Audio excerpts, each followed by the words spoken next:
बिस्मिल्लाहिर्रहमानिर्रहीम। अस्सलाम वालेकुम नाज़रीन, आप यूट्यूब चैनल देख। बजट तो ऐसा लगता है कि आवाम की कमर तोड़ देगा। जो आदाद शुमार अब सामने आ रहे हैं या जो हक़ाइक़ अब पता चल रहे हैं वो इंतहाई खौफनाक हैं। एक तो किसानों के लिए बहुत बुरी खबर है कि जो फर्टिलाइज़र थी या जो खादें हैं उनके ऊपर 2% का एक सेल टैक्स हुआ करता था इमरान खान साहब के दौर में, उसको बढ़ाकर 10% तक कर दिया गया है। तो अब ये एक बहुत बड़ा बोझ है जो किसानों के ऊपर पड़ेगा। दूसरा जो नेचुरल गैस है उसके ऊपर जो सेल्स टैक्स था 5% का, वो बढ़ाकर 10% कर दिया गया है। ये एक और बोझ पड़ेगा पब्लिक के ऊपर। और जो पेट्रोलियम मसनूआत थी उसके ऊपर सेल टैक्स या लेवी लेना बंद कर दिया था इमरान खान साहब की हुकूमत ने माजी में। जैसे ही पेट्रोलियम मसनूआत की कीमतें एक हद से ज़्यादा ऊपर गईं तो उन्होंने पब्लिक को सहूलत देने के लिए उसके ऊपर जो टैक्सेस थे वो ख़त्म कर दिए थे, लेवी भी ख़त्म कर दी थी। और इसका डाटा मैं आपको बता देता हूँ, यहाँ मेरे पास मौजूद है और बड़ा क्लियरली ये सारी चीज़ें आपके सामने आ जाएंगी इस डाटा में। ये जो साल 2022-23 है इसका बजट पेश किया गया है, तो इस पर 750 अरब रुपए का लेवी वसूल करेगी हुकूमत और अब सेल टैक्स लिया जाएगा पेट्रोलियम मसनूआत के ऊपर। इमरान खान साहब ने सिफर कर दिया था इसको, लेकिन जब शुरू में उन्होंने इसको किया था तो 135 अरब रुपए वो सेल टैक्स या लेवी ले रहे थे इस मामले में पेट्रोलियम मसनूआत के ऊपर। और अब जो लेवी वसूल की जाएगी वो जो नया बजट है इसमें 750 अरब रुपए है। तो ये सारा बोझ पब्लिक के ऊपर जाएगा। 440 अरब रुपए के इजाफी टैक्स हैं और कुछ इन्होंने ऐसा नहीं किया कि अमीर आदमी को टैक्स देना पड़े, मिडिल क्लास को, लोअर मिडिल क्लास को और गरीब आदमी को पीस कर रख दिया है। सारा का सारा जो टैक्स का बोझ है वो उसके ऊपर डाल दिया है। और अब 440 अरब के नए टैक्सेस के साथ ये लगभग कुछ 7000 अरब के टैक्स बन जाएंगे और एक बहुत बड़ा बोझ है जो पाकिस्तानी अवाम के ऊपर पड़ने जा रहा है। अब इसमें इमरान खान साहब ने इसको एक तो मुस्तरद कर दिया है, लेकिन उन्होंने इसको टेक्निकल बुनियादों के ऊपर मुस्तरद किया है। अच्छा, इमरान खान साहब ने कहा कि हम इम्पोर्टेड हुकूमत का पेश करदा अवाम दुश्मन कारोबार मुखालिफ बजट मुस्तरद करते हैं।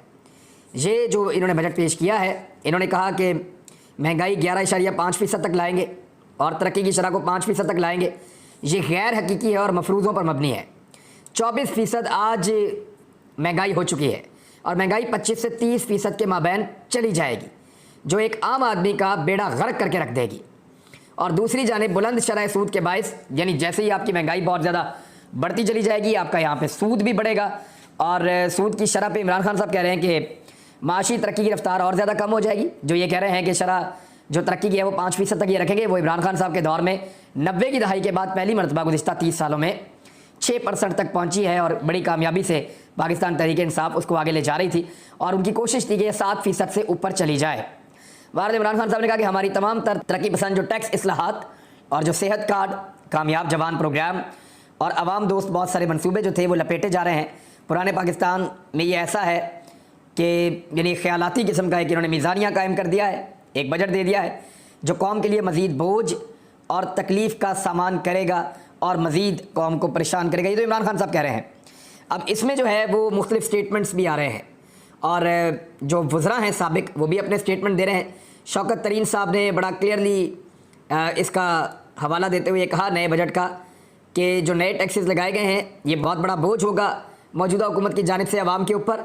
और 28 से 30% तक उन्होंने ये दावा किया कि 28 से 30% तक शरह सूद जा सकता है। इसका मतलब है पाकिस्तान में कोई कारोबार नहीं कर पाएगा। हर किस्म का कारोबार जो बड़े पैमाने पर होता है जिसमें बैंक्स इन्वॉल्व होते हैं वो कारोबार बंद हो जाएंगे। ना सिर्फ कारोबार बंद हो जाएंगे, महंगाई मज़ीद बढ़ती चली जाएगी। ओवरसीज़ पाकिस्तानियों का और जो आपके IMF है उन दोनों का एक मवाजना मैं आपके सामने रखता हूँ कि हुकूमत कैसी दो नंबरी करती है। ओवरसीज़ पाकिस्तानियों ने गुज़िश्ता 5 सालों में पाकिस्तान में 145 अरब डॉलर भिजवाए हैं। इमरान खान साहब के दौर में तो बहुत तेज़ी से भिजवाए हैं, लेकिन इमरान खान साहब का दौर ख़त्म होने के बाद अप्रैल में और मई में जो फ़ॉरेन रेमिटेंसेस आ रहे थे, बाहर से जो पैसा भेज रहे थे ओवरसीज़ पाकिस्तानी, उनकी शरह में लगातार कमी हो रही है और इस कमी से पाकिस्तान को डेंट पड़ेगा। लोगों के नाराज़ होने की एक बड़ी वजह यह भी है कि लोगों के साथ ज़्यादती की गई है, उनके वोट का हक़ छीन रही है मौजूदा इम्पोर्टेड सरकार। जो उनको वोट का हक़ मिला था सुप्रीम कोर्ट ऑफ पाकिस्तान ने कहा था, इमरान खान साहब ने उनकी मदद की थी। ओवरसीज़ पाकिस्तानियों को कम से कम वोट का हक़ तो होना चाहिए, लेकिन ओवरसीज़ पाकिस्तानियों का हक़ छीन रहे हैं, जबकि उन्होंने 5 सालों में 145 अरब अमरीकी डॉलर्स भेजे हैं। जबकि पिछले 5 सालों में IMF ने आपको कितना पैसा दिया है? पिछले 5 सालों में IMF ने आपको 20 अरब डॉलर्स दिए हैं। तो 20 अरब डॉलर देने वालों की हर बात मान रहे हैं, उनके तलवे चाट रहे हैं ان کے مطابق بجٹ بنایا جا رہا ہے, ان سے پوچھ کر قدم اٹھائے جا رہے ہیں اور ان کی خاطر تمام مغربی ممالک کی بات مانی جا رہی ہے. انہی لوگوں کو منانے کے لیے پاکستان میں رجیم چینج آپریشن بھی ہوا ہے, کیونکہ ویسٹرن طاقت جو ہے وہ آئی ایم ایف کو اور ان اداروں کو کنٹرول کرتی ہے. لہذا ان کو منانے کے لیے ہر طرح کے جتن کیے جاتے ہیں. لیکن اگر اوورسیز پاکستانی ناراض ہو گئے اور وہ جو پیسہ پاکستان میں بھیجتے ہیں وہ اس سے کئی گنا زیادہ ہے, یعنی 5 سالوں میں اگر آپ تقسیم کریں تو 3 ارب ڈالر یا 4 ارب ڈالر بنتے ہیں سالانہ, جو آئی ایم ایف نے دیے ہیں 3 سے 4 ارب ڈالر سالانہ آئی ایم ایف نے دیے ہیں, جبکہ جو پاکستانی ہیں وہ ہر سال 30 ارب ڈالر سے اوپر پیسہ پاکستان کو بھیج رہے ہیں گزشتہ 5 سالوں سے. تو یہ پاکستانیوں کا کنٹریبیوشن ہے, اس کے اوپر کوئی بات کرنے کو تیار نہیں ہے اور نہ کوئی ان کو ان کی عزت دینے کو تیار ہے. اب معاملہ جو ہے وہ پہلے بجٹ کو ایک دفعہ کنکلوڈ کر دیں, اور رعونیت اور تکبر ایسا ہے اس حکومت میں کہ میں آپ کو ایک آڈیو سناتا ہوں. ذرا یہ آڈیو سنیں, آپ کو آئیڈیا ہو جائے گا کہ ایک ایسی خاتون جو بانٹ رہی تھیں 12,000 روپے فی فیملی, ان کا رویہ کیسا تھا, اور ایک ایسی خاتون جو بانٹ رہی ہیں جن کی حکومت 2,000 روپے فی فیملی, ان کا رویہ کیسا ہے. 22واں دن ہے اور اب تک 66 لاکھ خاندانوں کو امداد دی جا چکی ہے, 12,000 روپے فی خاندان, 81 ارب روپے ابھی تک تقسیم ہو چکے ہیں. پاکستان 2,000 روپیہ دے رہی ہے حکومت پاکستان. اپنا اب تک کے لیے اتنے, اپنا خیال رکھیے گا, اپنے اس چینل کا بھی.